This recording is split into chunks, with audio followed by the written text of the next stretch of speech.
1930년대 만주에 흩어져 있던 독립군들. 이들은 왜, 그리고 어떻게 하나로 합치려고 했을까요? 그리고 그 결과는 어땠을까요? 오늘 이 시간에는 만주 벌판에서 펼쳐졌던 독립군 통합의 과정을 사실 그대로 따라가 보겠습니다. 자, 모든 이야기의 시작에는 질문이 있죠. 바로 이겁니다. 1920년대 만주에 흩어져 있던 독립군들은 도대체 왜 통합을 해야만 했을까? 이 질문에서부터 모든 걸 파헤쳐 보겠습니다. 이 질문에 대한 답을 찾기 위해서 우선 독립군이 분산되어 있던 삼부의 시대부터 살펴볼 거고요. 이어서 분열된 통합의 결과, 그리고 일본의 만주 침략과 한중연합 항전, 마지막으로 그 이후의 이야기까지 차근차근 짚어보겠습니다. 네, 첫 번째입니다. 때는 1920년대 후반이에요. 당시 만주에 있던 여러 독립운동 단체들은 이대로는 안 된다, 이렇게 흩어져서는 일제에 제대로 맞설 수 없다는 위기감을 느끼고 있었어요. 그래서 하나의 힘으로 뭉쳐야 한다 하는 목소리가 점점 커지고 있었죠. 이런 통합 움직임의 배경에는 바로 민족 유일당 운동이 있었습니다.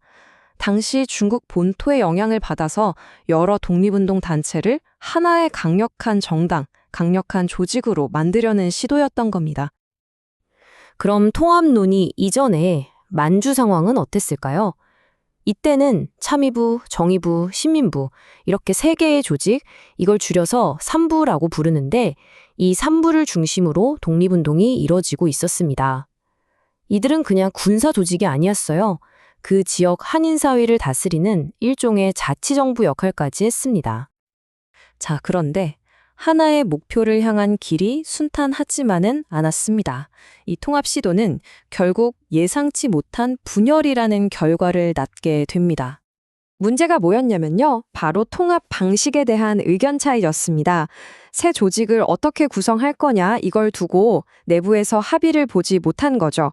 그래서 결국 하나의 통일된 조직이 아니라 남만주와 북만주 이렇게 지역을 기반으로 한 두 개의 세력으로 나뉘어버렸습니다. 이 과정을 간단히 정리해 볼게요. 처음엔 참회부, 정회부, 신민부 이렇게 3부가 있었죠. 여기서 통합운동이 시작됐습니다.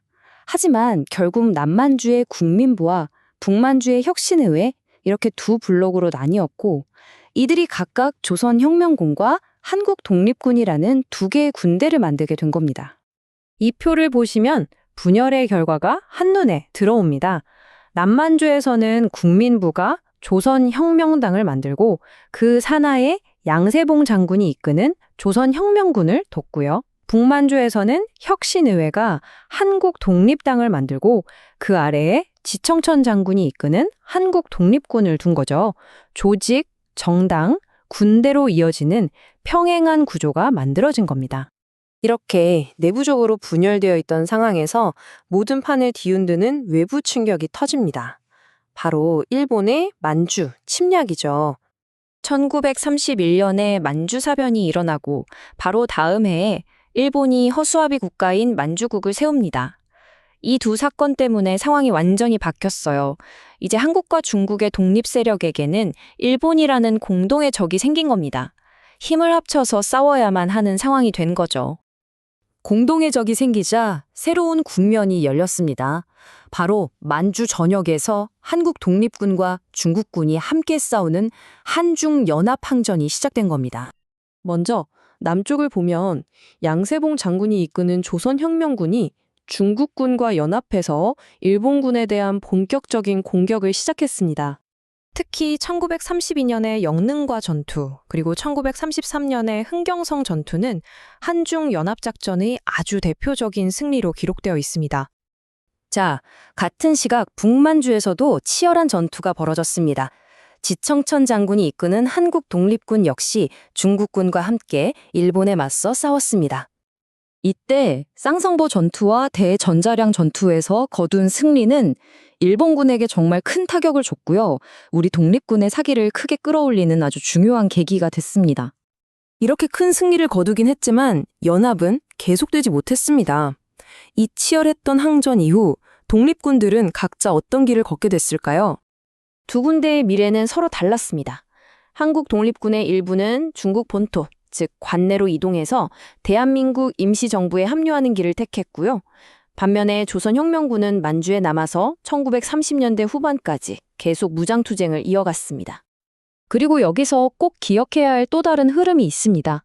바로 중국 공산당의 지원을 받은 사회주의 계열의 한인 유격 부대들입니다. 이들은 나중에 동북 항일 연군으로 통합됐고 그 안에서 조국 광복회 같은 조직을 만들면서 독립운동의 또 다른 한 축을 담당했습니다.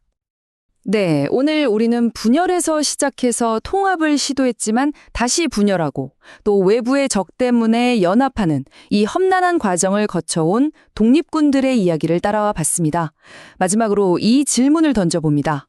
이 분열과 연합의 경험은 독립의 마지막 단계를 위해 어떤 교훈을 남겼을까요? 이 질문에 대한 답을 생각해 보는 것이 바로 이 시기 역사의 핵심일 겁니다.